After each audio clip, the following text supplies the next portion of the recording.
Guys good morning, welcome back to my new blog. सुबह का time है और आज हम लोग जा रहे हैं मोदी जी की रैली में। जो हमारे प्राइम मिनिस्टर हैं वो आ रहे हैं आज हमारे सुंदरनगर में, हमारे शहर में आ रहे हैं आज प्राइम मिनिस्टर। तो बहुत खुशी की बात है।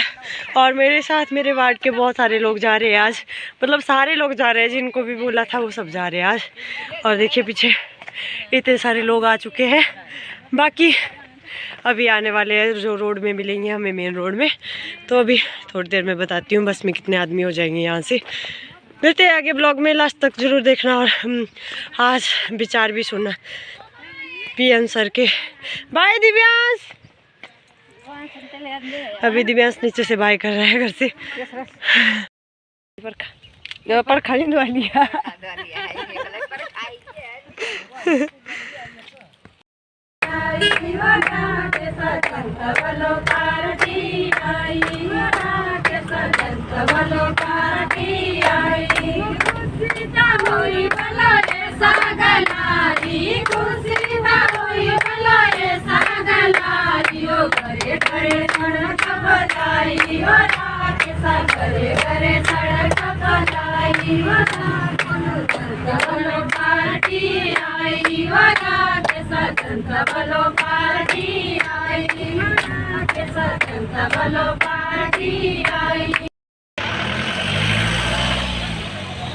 भारत माता की जय, भारत माता की जय। स्वागत है भाई, स्वागत है मोदी जी का, स्वागत है, स्वागत है भाई, स्वागत है मोदी जी का, स्वागत है।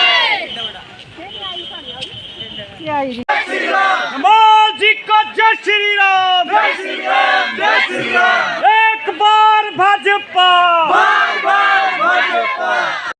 जय श्री राम, जय श्री राम, जय श्री राम। हमारा नेता कैसा हो?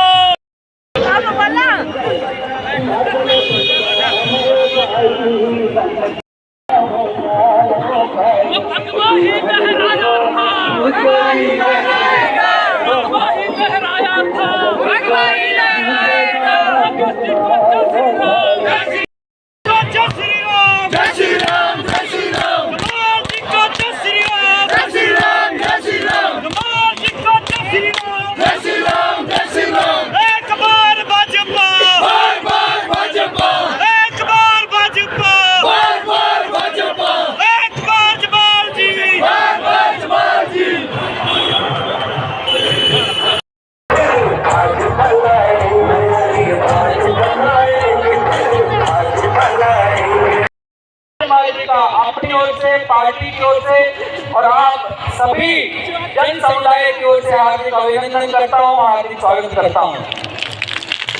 हमारे करें भारत माता की थोड़ी देर के पश्चात विश्व के लोकप्रिय नेता और देश के यशस्वी प्रधानमंत्री श्री मोदी जी हमारे बीच में पहुंचने वाले हैं। देश में एक बार तुरंत भारतीय जनता पार्टी की सरकार बनने वाली है और इसमें हमारे सभी कार्यकर्ता, हमारे सभी विधानसभा क्षेत्र से आए हुए सभी कार्यकर्ता, हमारे पोलिंग बूथ के कार्यकर्ता, आपसे केवल मैं निवेदन करना चाहूंगा कि हम सभी, समय बहुत कम है, समय बहुत कम है, हम सभी अपनी कल से देव ऋषि की यह धरती, कमरूनाथ जी, मोहनाथ जी के चरणों में बसे हुए हम सब लोग, माता मुरारी के चरणों में बसे हुए यहाँ पर हम सब लोग आज मंडी संसदीय क्षेत्र के कोने कोने से आए। मेरे आदर के योग्य बुजुर्ग, मेरी माताएं, मेरी बहनें, वो सभी युवा साथी, सबसे पहले मैं आप सबका आज यहाँ सुंदरनगर पहुँचने पर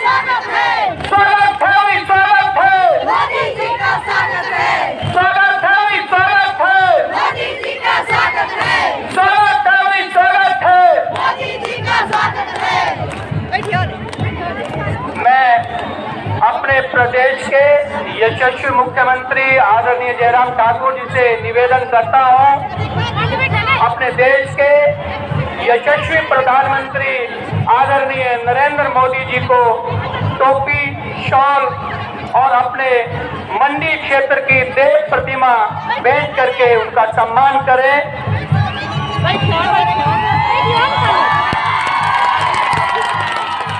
स्वागत है, मोदी जी का स्वागत है। स्वागत है, मोदी जी का स्वागत है। स्वागत है। मोदी जी का स्वागत है। मैं अपने स्वागत है। मोदी जी का स्वागत है।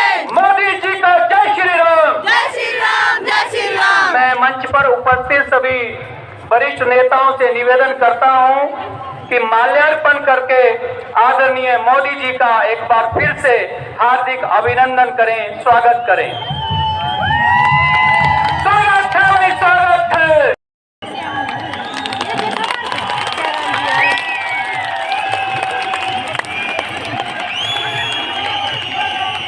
भारत माता की, भारत माता की, भारत माता की।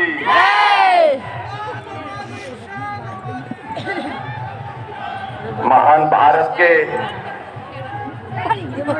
यशस्वी प्रधानमंत्री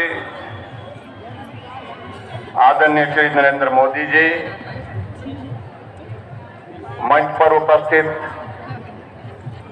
सभी माननीय मंत्रीगण, विधायकगण, भारतीय जनता पार्टी द्वारा अधिकृत इस चुनाव के लिए प्रत्याशी, उपस्थित सभी भाइयों बहनों, नौजवान साथियों और पत्रकार मित्रों,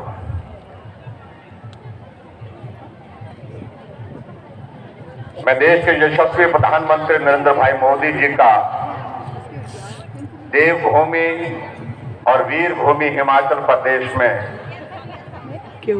हिमाचल की जनता की ओर से हार्दिक अभिनंदन करता हूं, स्वागत करता हूं।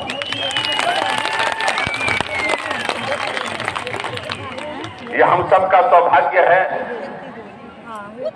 कि आपका मार्गदर्शन, आपका स्नेह, आपका आशीर्वाद हिमाचल वासियों को एक बार नहीं अनेक बार मिलता रहा है।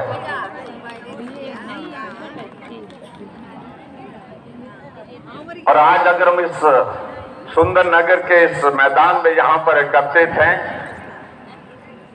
निश्चित रूप से मैं इस बात को कह सकता हूं कि आपके आशीर्वाद और शुभकामनाओं से विधानसभा के इस चुनाव में जो मंडी जिला, जो हिमाचल प्रदेश का दूसरा बड़ा जिला है, अब की बार फिर से उसी प्रकार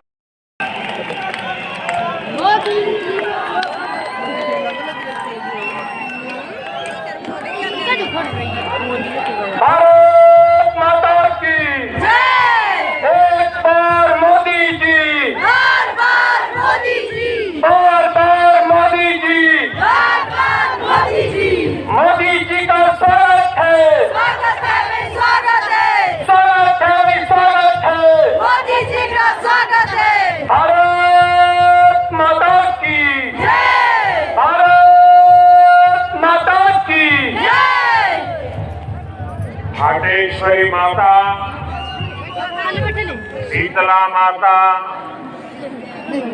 शिकारी माता और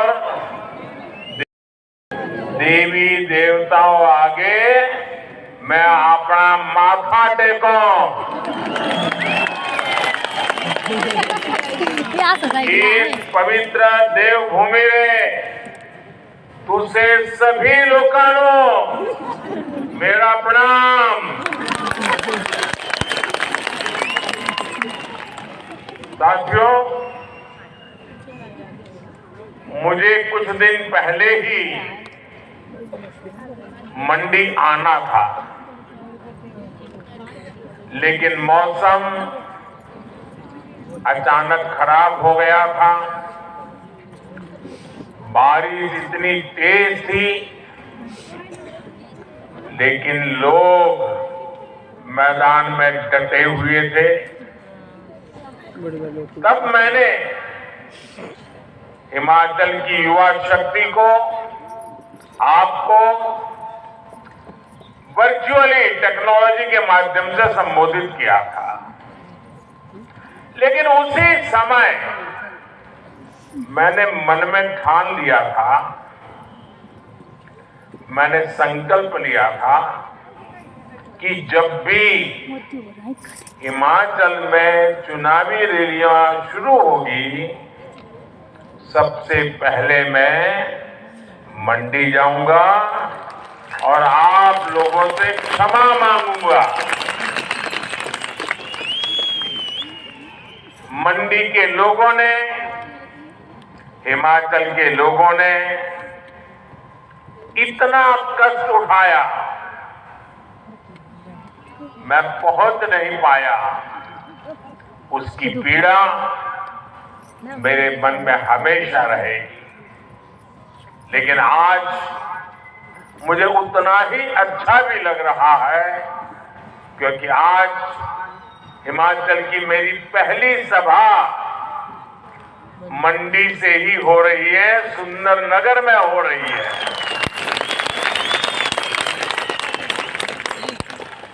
और यहां इतनी बड़ी संख्या में आप लोग होंगे। हमारी माताएं, बहनें, बेटियां हम सबको आशीर्वाद देने आई हैं। और मैं हेलीपैड से यहां आ रहा था, पूरे रास्ते भर जो प्यार, जो उमंग, जो आशीर्वाद देखते ही बनता था। हम सब आपके बहुत बहुत आभारी हैं।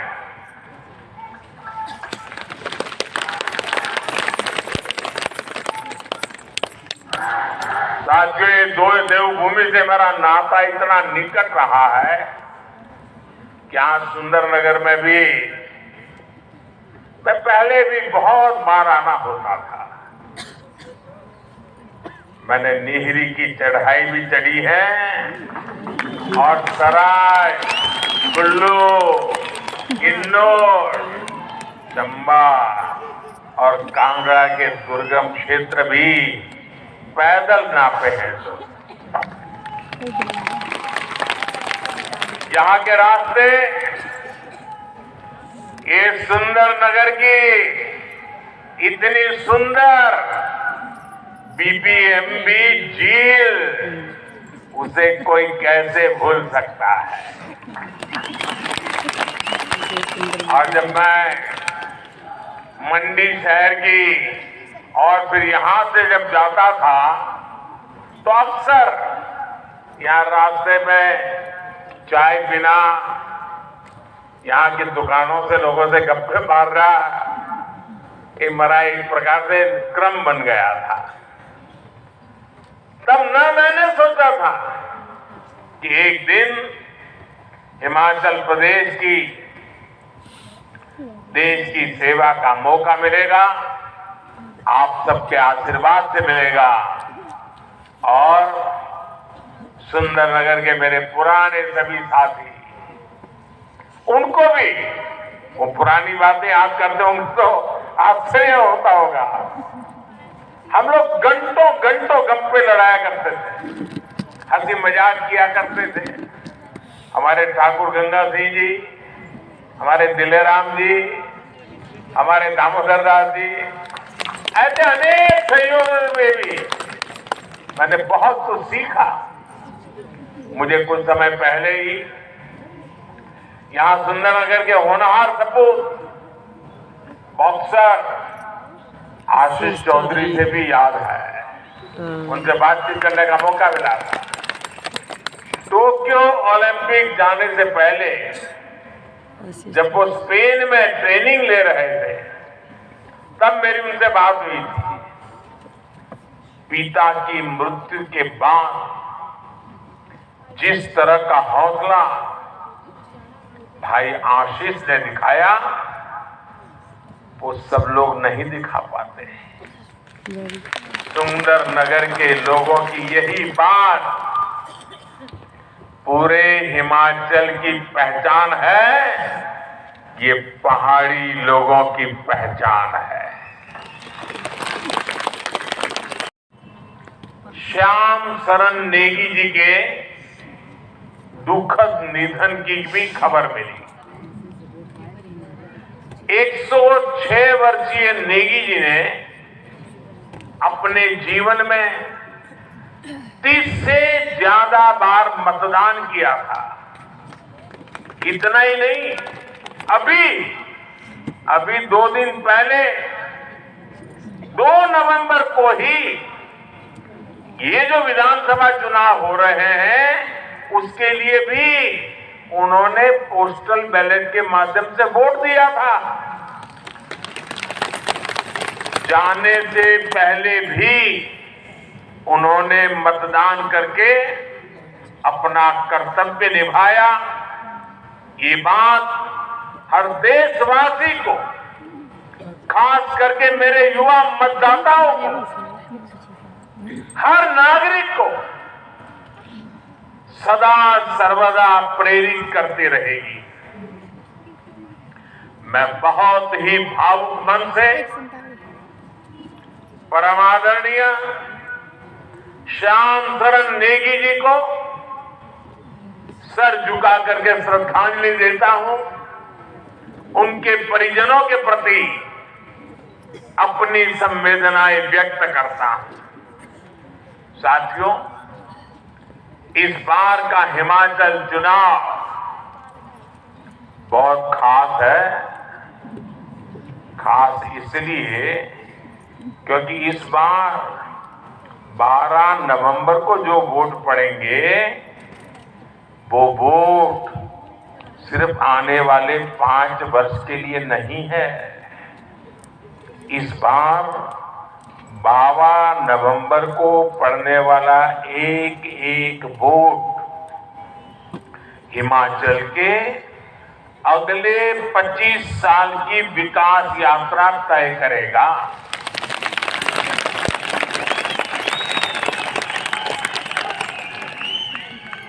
कुछ महीने पहले ही हिमाचल की स्थापना के 75 वर्ष हुए हैं। कुछ सप्ताह पहले ही भारत ने भी अपनी आजादी के 75 वर्ष पूरे किए हैं। जब भारत अपनी आजादी के 100 साल मनाएगा, उसी के आसपास हिमाचल भी अपनी स्थापना के 100 साल पूरे करेगा। इसलिए अगले 25 साल का ये कालखंड बहुत ही अहम कालखंड है। अमृत काल के इन वर्षों में हिमाचल में तेज विकास जरूरी है, स्थिर सरकार जरूरी है। मुझे खुशी है कि हिमाचल के लोग, यहाँ के युवा, यहाँ की माताएं बहनें इस बात को अच्छी तरह समझ रही है। वो जानते हैं भाजपा यानी स्थिरता, भाजपा यानी सेवा भाव, भाजपा यानी समभाव, भाजपा यानी नीतियों में स्थायी भाव और भाजपा यानी विकास को सर्वोच्च प्राथमिकता। इसलिए इस विधानसभा चुनाव में हिमाचल के लोग भाजपा सरकार की जोरदार वापसी की ठान चुके हैं और फौजियों की ये धरती,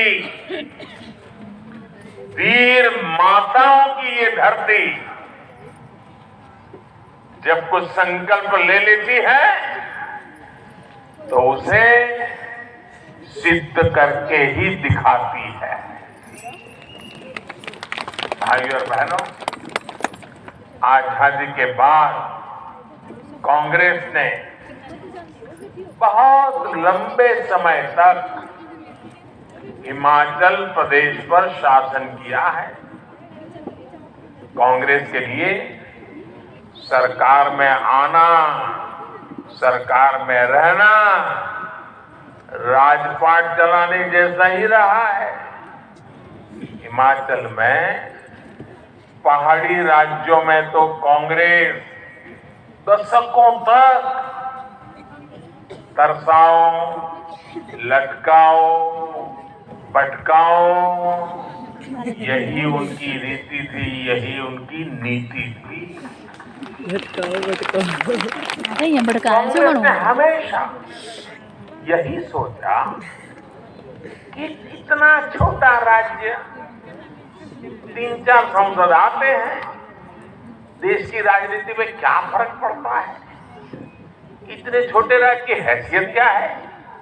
अरे होता है, चलता है, करो न करो कौन पूछता है भाई। बड़े बड़े राज्य होंगे, ज्यादा एमपी होंगे, उसकी तो आवाभगत होगी, हिमाचल की क्यों होगी? इसी सोच की वजह से कांग्रेस ने हिमाचल के विकास को कभी भी प्राथमिकता नहीं दी। इसी वजह से हिमाचल लगातार पीछे होता चला गया। बीच बीच में आपने यहां भाजपा की सरकारें बनाई तो कुछ काम आगे बढ़ा, और सद्भाग्य ये रहा कि पहले अटल जी थे, यहां धूमल जी थे। अब मुझे सेवा का मौका दिया, मैं हिमाचल को मैं भी अपना घर मानता हूं, और इधर आपने जयराम जी को दे दिया। लेकिन उन दिनों को याद रखिए जब दिल्ली में भाजपा का सरकार थी, हिमाचल में भाजपा सरकार थी, काम तेजी से चल रहे थे।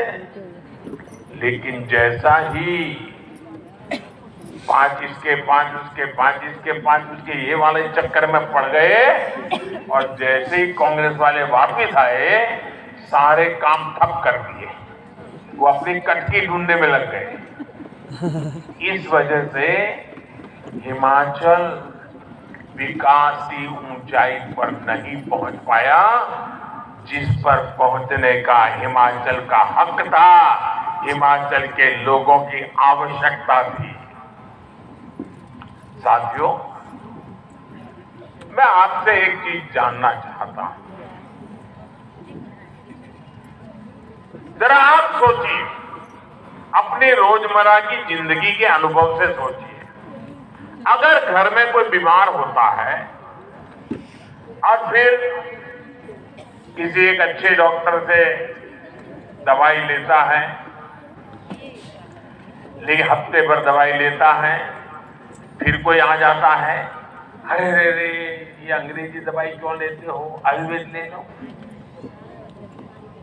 तो इसको भी लगता है यार अब हफ्ते भर तो अंग्रेजी दवा खाई, चलो अब आयुर्वेद करते हैं। तो एक सप्ताह अंग्रेजी खाई, छोड़ दी, फिर दूसरा सप्ताह आयुर्वेद पे चढ़ गए, और फिर दूसरे सप्ताह आयुर्वेद खाई। इतने में कोई आ गया, अरे भाई ये आयुर्वेद क्यों खाते हो, क्या फायदा है, ऐसा करो होम्योपैथी ले लो। तो तीसरे हफ्ते होम्योपैथी ले लिया। अब मुझे बताइए, एक हफ्ते एक दवाई, दूसरे हफ्ते दूसरी दवाई, तीसरे हफ्ते तीसरी दवाई, चौथे हफ्ते चौथी दवाई, क्या मरीज ठीक होगा क्या? नहीं। मुझे बताइए, बीमारी जाएगी क्या? नहीं। जाएगी क्या? नहीं। भाई बीमारी है तो एक दवाई को पकड़ के लंबे समय तक जरा एक बार देख लें, तब फायदा होता है कि नहीं होता है? भाइयों बहनों, इतनी जल्दी जल्दी दवाइयां बदलने से ठीक नहीं होती, बीमारी जाती नहीं है। आप दवा का एक डोज ले, फिर दूसरा डोज, फिर तीसरा डोज, कभी किसी को फायदा नहीं होता है। और इसलिए मेरे भाइयों बहनों, हिमाचल ने अब तक ऐसी ही गलती होती रही है, सबसे बड़ी गलती। और उसका परिणाम ये आया है कि यहाँ जो मुसीबतें हैं, इसके लिए किसी ने अपनी जिम्मेवारी नहीं ली। आपकी जो तकलीफें हैं, जो मुसीबतों से आपको जिंदगी गुजारनी पड़ रही है, उसकी जो आकर के शिमला में बैठे, उन्होंने जिम्मेवारियां नहीं ली। और उनको भी पता था कि अब 5 साल आए हैं, क्या करना है भाई, क्या जरूरत है, 5 साल कितना ही काम करो, ये लोग तो 5 साल के बाद दूसरे को लाने वाले हैं। तो वो सोचता है कुछ करना ही नहीं है। ये जो 5-5 वाला दिमाग में भरा दिया बदमाश लोगों ने, गलत सोचने वाले लोगों ने, उन्होंने आपका इतना नुकसान किया है कि आप किसी का जवाब ही नहीं मांगते हो। वो तो हाथ ऊपर करके हम क्या करें भाई, आपने हमको मौका नहीं दिया, एक बार दिया, हम कुछ काम करें, उतने में तो आपने दूसरे को ला दिया। आप अगर सरकार से जवाब मांगना चाहते हैं, आप अगर सरकार से जवाबदेही चाहते हैं, आप उसको दोबारा मौका दीजिए, ताकि उसको लगे कि हिमाचल की जनता अच्छे काम को आशीर्वाद देती है, तो उसका काम करने का उत्साह डबल हो जाता है। इस बार हिमाचल करेगा ना, इस बार दोबारा लाने का निर्णय करेगा ना, ये पुरानी बातों को छोड़ेगा कि नहीं छोड़ेगा? छोड़ेगा। और मेरे हिमाचल के भाइयों बहनों, आपने मुझे दिल्ली में बिठाया है, मैं आपके लिए कुछ करना चाहता हूं। पिछले 5 साल से कर रहा हूं, आगे भी करना चाहता हूं। मुझे सेवा का मौका और फिर तेज गति से काम करने के लिए भाजपा को दोबारा जिताना, भाजपा को बार बार जिताना, और दिल्ली की मोदी सरकार की भी भाजपा सरकार को पूरी मदद मिलती रहे, ये पक्का करने वाला ये चुनाव है। साथियों, कांग्रेस कैसे काम करती है, इसका मैं आपको एक उदाहरण देता हूं। एक एक चीज याद रखिए, भूलना मत। 50 साल से ज्यादा हो गए जब कांग्रेस ने गरीबी हटाओ की बात कही थी। जब भी आओ गरीबी हटा के नारे लगाओ, गरीबी हटाओ नारे लगाओ, वादा करना, और लोग भी मानते थे हाँ यार गरीबी जाएगी। चुनाव होते गए, गरीबी हटाओ का नारा देकर कांग्रेस सरकार बनाती गई, लेकिन देश से गरीबी नहीं हटी। झूठे वायदे करना, झूठी गारंटी देना, ये कांग्रेस की पुरानी तरकीब रही है। आपको याद होगा, किसानों को कर्ज माफी के नाम पर कांग्रेस किस तरह झूठ बोलती रही, इसका गवाह भी पूरा देश रहा है।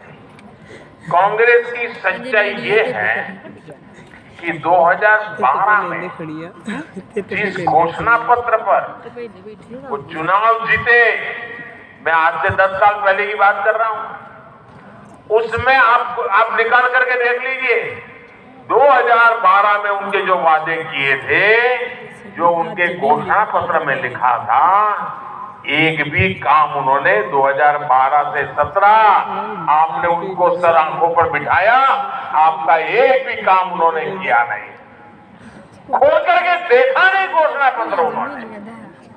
जबकि भाजपा की पहचान है कि जो हम कहते हैं उसे पूरा करने के लिए दिन रात खपा देते हैं। भाइयों बहनों, दिन रात खपा देते हैं। भाजपा जो संकल्प लेती है उसकी सिद्धि करके दिखाती है। भाजपा ने जम्मू कश्मीर से आर्टिकल 370 हटाने का संकल्प लिया था ना? लिया था ना? हाँ जी। पूरा किया कि नहीं किया? पूरा किया कि नहीं किया? भाजपा ने राम मंदिर बनाने का संकल्प लिया था और वो निर्णय भी इसी हिमाचल की धरती में पालमपुर में भाजपा की वर्किंग कमेटी में निर्णय किया गया था। भाइयों, इसी देवभूमि में निर्णय किया गया था। आज राम मंदिर बन रहा है कि नहीं बन रहा है? बन रहा है। आप बताइए, बन रहा है कि नहीं बन रहा है? बन रहा है। ऐसे नहीं, जरा जोरों से बोलिए, बन रहा है कि नहीं बन रहा है? बन रहा है। वादा निभाया कि नहीं निभाया? निभाया। वचन पूरा किया कि नहीं किया? किया। साथियों, भाजपा के संकल्पों की सिद्धि का एक और उदाहरण, ये तो हमारी वीरों की भूमि है।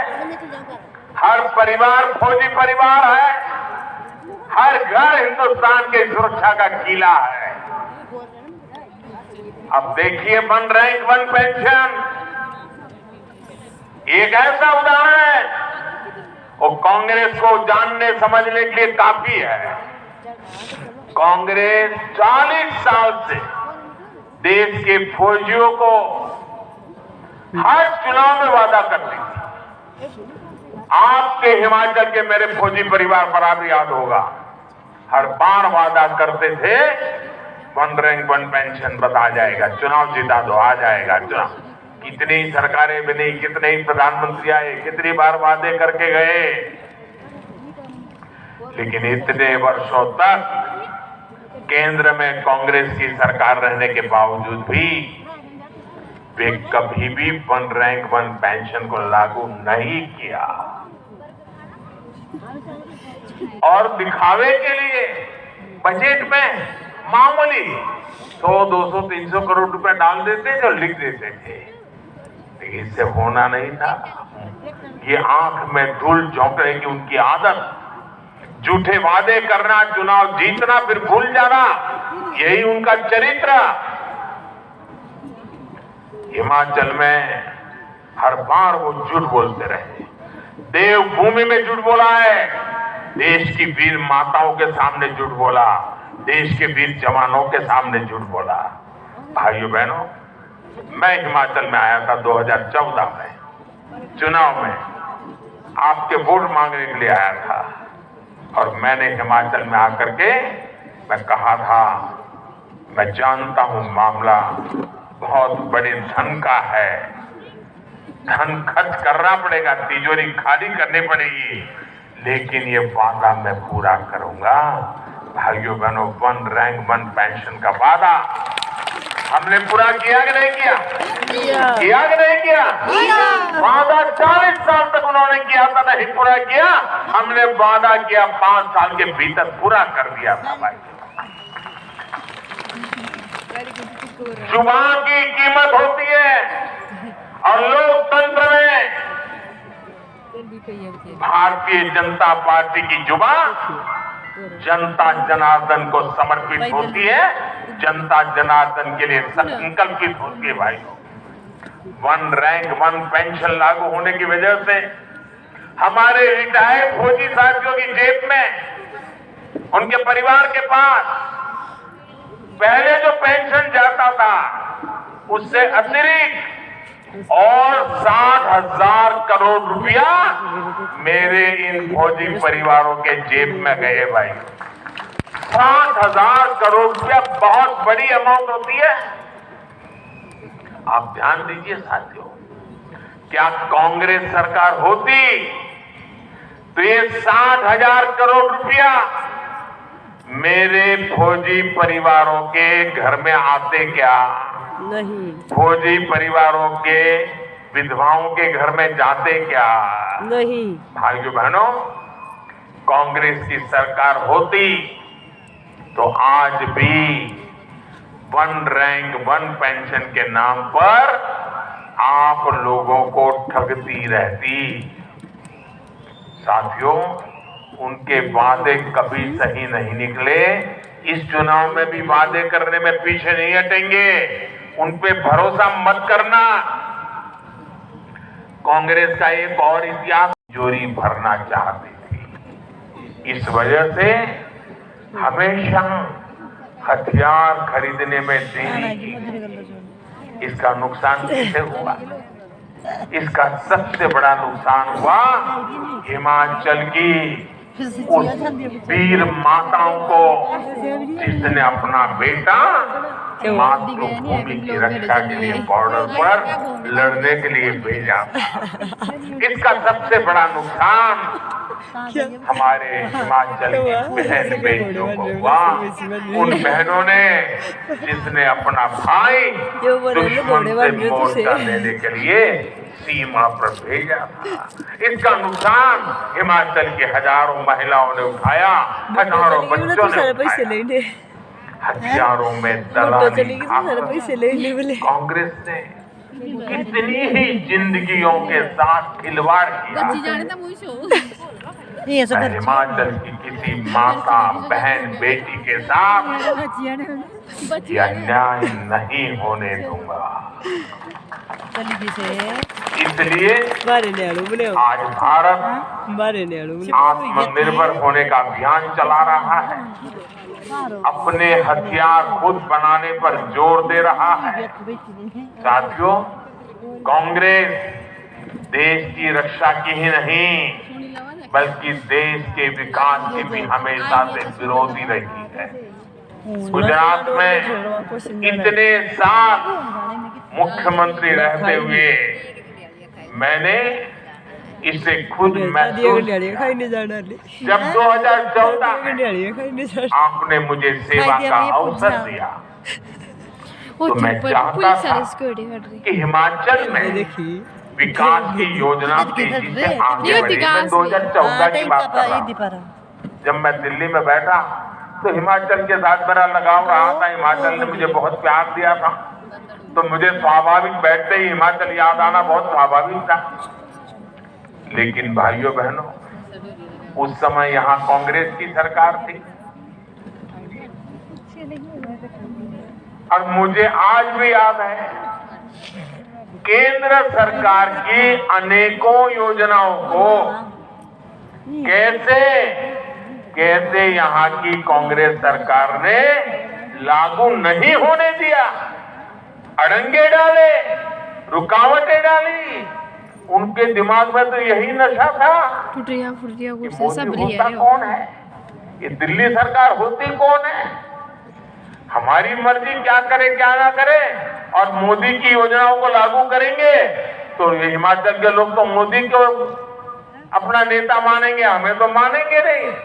इसी चिंता में दिल्ली से मैं योजना भेजता था, पैसे भेजता था, डिजिटल देश को अड़ंगे लगा करके बैठ जाते थे। मैं इसका एक उदाहरण देता हूँ। 2014 और 2016 के बीच यहाँ कांग्रेस की सरकार थी और दिल्ली में आपने मुझे बिठाया था। हमने प्रधानमंत्री आवास योजना शहरी के तहत घर बनाने की, जो शहर में लोग हैं जिनके पास अपने घर नहीं है, जैसे सुंदरनगर हो, मंडी हो, शिमला हो, कांगड़ा हो, जिनके पास घर नहीं है पर उनको घर होना चाहिए। और ये पहाड़ों में ठंड में झुग्गी झोपड़ी में जिंदगी बसर करते हैं, अच्छा पक्का छत वाला घर। तो हमने प्रधानमंत्री शहरी विकास घर बनाने की योजना के तहत हमने पैसे दिए। उनका काम था सिर्फ उन पैसों को खर्च करके नकू करना। 2014 से 17 ये मेरे पत्रकार मित्र भी आंखें फट जाएगी आपके सुन करके।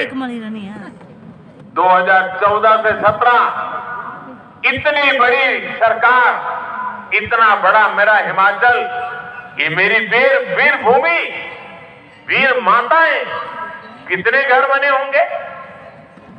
14 से 17 पैसे भारत सरकार दे रही थी, कितने घर बने होंगे आप अंदाज लगा सकते हो। मैं बोलूंगा तो आपको भी शर्म आएगी कि ऐसी सरकार यहां चलती थी कांग्रेस की। पूरे हिमाचल में सिर्फ 15 घर बने, 15। और जरा जोरों से बोलो। आप ध्यान दीजिए साथियों, सिर्फ 15 घर। और जैसे ही आप लोगों ने हिमाचल को डबल इंजन की सरकार दी, दिल्ली में मुझे और यहां पर जयराम जी को, तो जो योजना लगाने के लिए मैं 14 से लग रहा था, जिसको लटका करके बैठे थे, अटका करके बैठे थे, अड़ंगे लगा करके बैठे थे, उनको आपने हटाया, जयराम जी को बिठाया।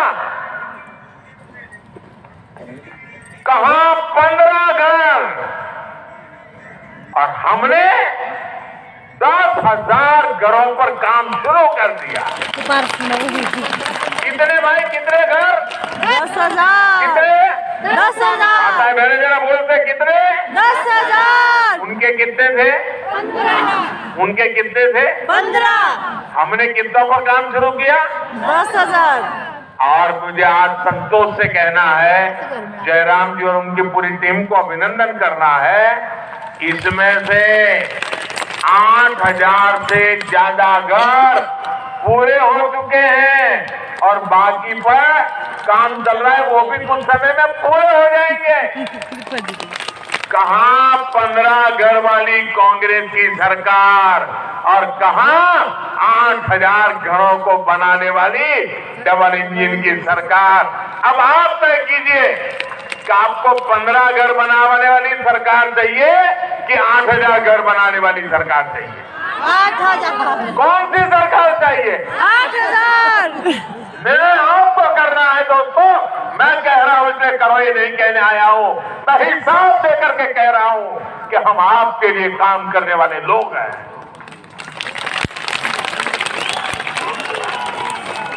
यानी 2017 के बाद से भाजपा सरकार में हिमाचल के विकास ने अभूतपूर्व तेजी पकड़ी है। मैं आज ये सोचकर परेशान होता हूं कि अगर 2017 में भी हिमाचल में कांग्रेस की सरकार आती, जयराम जी की सरकार ना आती, तो क्या होता दोस्तों? 15 के बजाय 25 घर बना देते, 25 से तो 50 बना देते। साथियों, बीते 2-2.5 साल में दुनिया की इतनी बड़ी महामारी, हिमाचल लोगों ने भी इसका मुकाबला किया है। भाजपा की सरकार में हिमाचल ने देश में सबसे पहले 100% टीकाकरण का लक्ष्य हासिल किया। आप कल्पना करिए, अगर महामारी के समय भी यहां कांग्रेस होती तो क्या होता? कांग्रेस का तो इतिहास है कि उसे गंभीर से गंभीर बीमारी के टीकों के लिए भी देश के लोगों को बरसों तक इंतजार करवाया था। और हिमाचल में टीका लगवाने का मतलब सिर्फ एक नागरिक की जान से जुड़ा हुआ नहीं है। जब हिमाचल में सबको टीका लग गया तो बाहर से आने वाले टूरिस्टों को भरोसा हो गया कि हिमाचल सेफ है। फिर से टूरिज्म ने गति पकड़ना शुरू किया, यहाँ के लोगों की रोजी रोटी चल पड़ी। ये वैक्सीन की ताकत थी और ये जयराम जी और भाजपा सरकार की ताकत थी कि उन्होंने पूरे देश में हिमाचल को पहला, और मैं यहाँ के हमारे आशा वर्करों, हमारे आंगनवाड़ी वर्कर, हमारे गांव में काम करने वाले हेल्थ वर्कर, उनको आज नमन करता हूं कि उन्होंने पहाड़ों पर चल करके जाकर के, बर्फीली जगह पर जाकर के भी वैक्सीनेशन का काम कर लिया और जिंदगी बचाने का काम कर लिया, और मुफ्त में, एक पैसा नहीं लिया किसी भाइयों बहनों। कोरोना के समय में अगर हिमाचल में कांग्रेस होती तो हिमाचल में सबसे अंत में टीके पहुंचते, क्योंकि 4 सीट वाले हैं, क्या लेना देना। दूर दराज वाले क्षेत्र तो आज भी कोरोना वैक्सीन का इंतजार कर रहे होते भाइयों। 100 साल की सबसे बड़ी आपदा में ये डबल इंजन की सरकार आज भी हिमाचल के गरीबों को, लाखों गरीब परिवारों को मुफ्त राशन दे रही है। मुफ्त राशन मिल रहा है ना। ये मेरी माताएं बहनें मुझे आशीर्वाद हमेशा देती हैं कि दिल्ली में एक उनका बेटा बैठा है जिसने हमारे घर के चूल्हे को कभी बुझने नहीं दिया। दिल्ली में एक ऐसा बेटा बैठा है जिसने कभी हमारे घर के चूल्हे को बुझने नहीं दिया। कोई रात ऐसी नहीं थी जब बच्चों को भूखे सोना पड़े, क्योंकि दिल्ली में एक बेटा बैठा था जो जागता था कि मेरा बेटा खा करके सो जाए। और इसलिए भाई कांग्रेस की सरकार होती तो गरीब का राशन लूट जाता था, गरीब की रसोई तक नहीं पहुंची। साथियों 2017 में कांग्रेस की सरकार ना बनाकर भाजपा को सेवा का मौका देकर हिमाचल के लोगों ने इस देश भूमि की रक्षा करने का काम किया। अगर हिमाचल के लोगों ने भाजपा को सेवा का मौका नहीं दिया होता तो आज 9 लाख नए घरों में नल से जल नहीं पहुंचता भाई गॉड। अगर हिमाचल के लोगों ने हमें सेवा का मौका नहीं दिया होता तो यहाँ की लाखों रसोइयों में उज्ज्वला का सिलेंडर नहीं पहुंचता। अगर हिमाचल के लोगों ने भाजपा को सेवा का मौका नहीं दिया होता तो आयुष्मान योजना और हिम केयर योजना के तहत 4 लाख लोगों को मुफ्त इलाज नहीं मिलता। अगर यहाँ 2017 में भाजपा सरकार नहीं बनती तो अटल टनल का काम शायद वही अटका लटका पड़ा होता, वो काम कभी पूरा नहीं होता। साथियों आज अटल टनल से हमारी योजनाओं को भी फायदा हो रहा है। लाहौल स्पीति के मेरे भाई बहनों को आजादी के बाद पहली बार जीवन का उनका सुख का समय आया है। ये काम हमने किया है और इसे आप हमेशा याद रखिए। ये सब किसने किया? ये सारा काम किसने किया? भाजपा ने। ये काम किसने किया?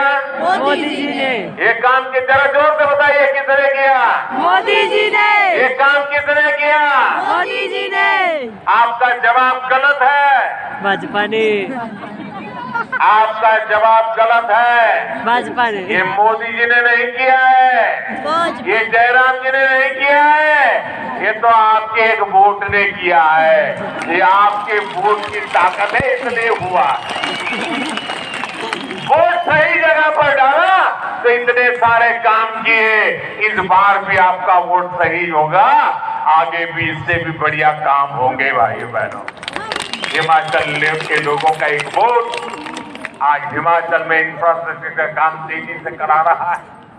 यहाँ रेल रोड का नेटवर्क बनवा रहा है। आप सोचिए यहाँ से चंडीगढ़ से मनाली हाईवे को बने कितने साल हो गए थे। इसका चौड़ीकरण हो, इसकी याद कांग्रेस को अपने 10 साल के शासन में नहीं आई। अब हिमाचल के लोगों के एक वोट के कारण इस मार्ग पर 4 लेन का ऐसा नेशनल हाईवे बन रहा है जो आपके टूरिज्म को बहुत बड़ी ताकत देने वाला है। हमारी सरकार पठानकोट से मंडी जाने वाले नेशनल हाईवे को भी आधुनिक बनाने पर 9,000 करोड़ रुपए खर्च कर रही है भाइयों बहनों। पिछली कांग्रेस सरकार के समय गांव में जितनी सड़कें बनवाई गई थी, हमारी सरकार ने उससे 2 गुनी सड़कें बनाकर दिखा के दिया है आपको भाइयों।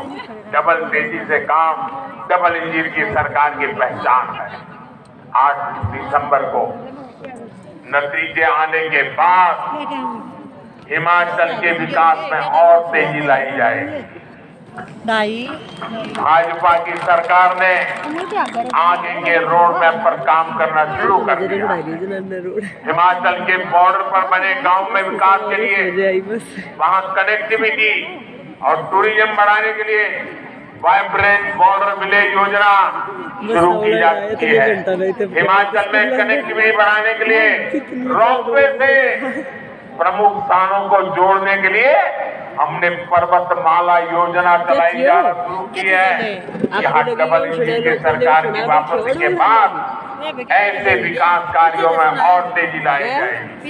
बस आपको एक बात याद रखनी, हर बूथ पर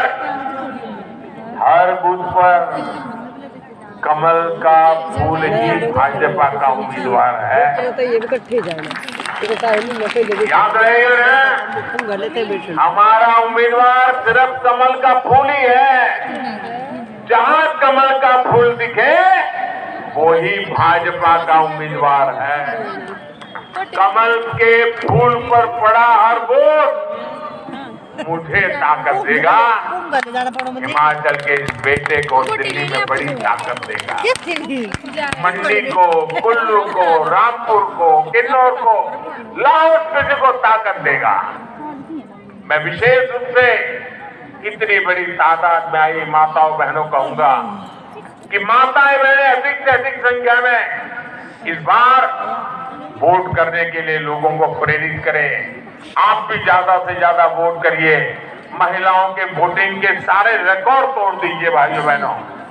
महिलाओं के रिकॉर्ड तोड़ दीजिए।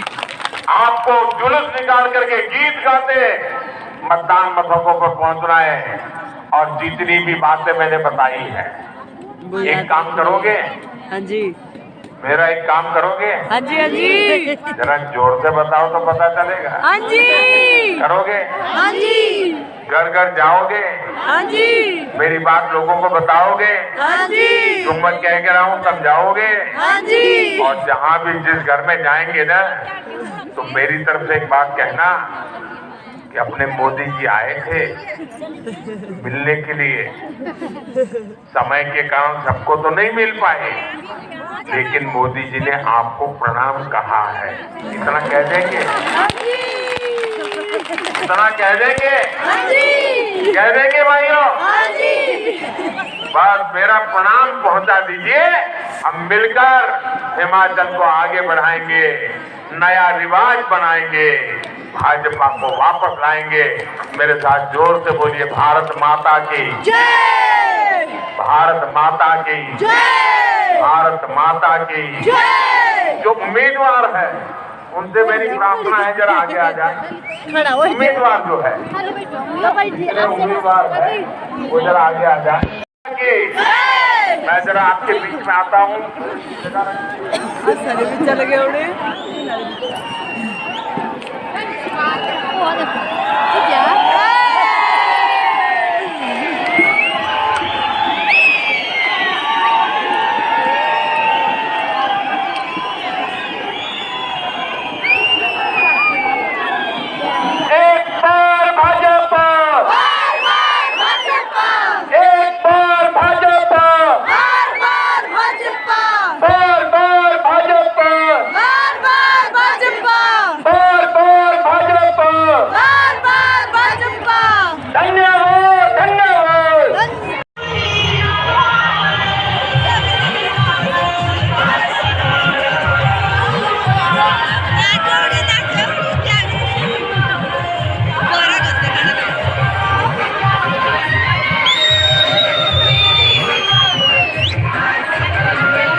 सब लोग वापस आ रहे हैं। हम लोग आ रहे हैं डीएवी स्कूल से होके शॉर्टकट, क्योंकि यहाँ से थोड़ा रोड खाली था, ऊपर वाली साइड से तो बहुत ज़्यादा भीड़ थी। तो हमारे साथ बुजुर्ग भी चले हुए हैं पीछे, तो हमने सोचा क्यों ना खाली रोड से जाए, क्योंकि ऊपर वाले रोड पे तो बहुत ज़्यादा भीड़ है, तो वहाँ से नहीं जा सकते थे।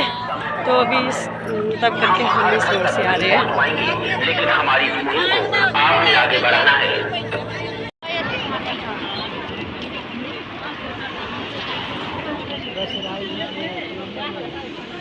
अरे मैं